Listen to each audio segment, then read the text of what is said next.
गर्मी में बिजली कट से कामकाज पर इसका असर पड़ेगा। अस्पतालों, बैंक, सरकारी और प्राइवेट ऑफिसों के कामकाज भी इससे प्रभावित होंगे। और सीधे रुक करते हैं विचित्र का हमारे सहयोगी इसी खबर पर ज्यादा जानकारियों के साथ जुड़ गए हैं। विचित्र, मैं समझती हूं कि ये मॉनसून से पहले की मेंटेनेंस के चलते किया गया है और किस तरह से लोगों को सूचित इस बारे में किया गया ताकि लोग कम से कम इस बात को ध्यान में रखें और तैयारियां अपनी पहले से ही कर लें।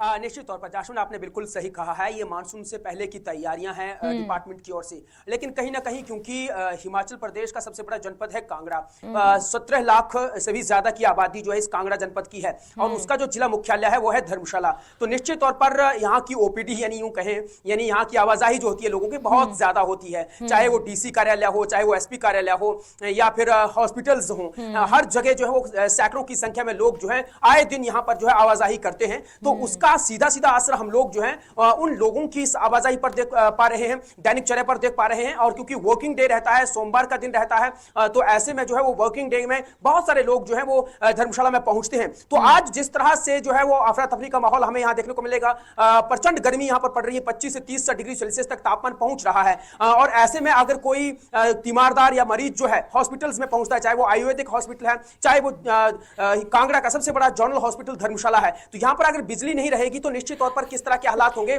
इसका अंदाजा हम लोग जो है वो सहज लगा सकते हैं। और दोपहर के बाद भी हम लोग जो है वो दिखाने की कोशिश करेंगे किस तरह की स्थिति वहां पर जो है वो बनी हुई है। दूसरी अगर हम लोग बात करें, क्योंकि डीसी कार्यालय में बहुत से लोग जो अपने दैनिक कामकाज के लिए यहाँ पर पहुंचते हैं और अगर बिजली नहीं होगी, क्योंकि आजकल बहुत सारे काम जो है चाहे वो रजिस्ट्रियां हैं, चाहे वो दूसरे कामकाज हैं, सब ऑनलाइन होते हैं। तो ऐसे में देखना बड़ा यहाँ पर दिलचस्प रहने वाला है कि अगर बिजली नहीं है जाशविन, तो उसके लिए एडहॉक तौर पर जो है टेम्परेरी दूसरी क्या व्यवस्था है। सोलर पावर प्लांट्स की बात हमेशा से होती रही है, क्या जो रूफ टॉप पर जो सोलर पैनल लगाए हैं क्या वो काम करते हैं कि नहीं करते हैं। दूसरा ये कि और क्या एडहॉक व्यवस्था है कि आज हम 21वीं सदी में डेवलपमेंट्स की बहुत ज्यादा बातें करते हैं, क्या वो तमाम सारी चीजें हमें यहां देखने को मिलती है कि नहीं मिलती है, लोगों के कामकाज हो रहे हैं कि नहीं हो रहे हैं, ये तमाम सारी बातें यहां पर देखने वाली है।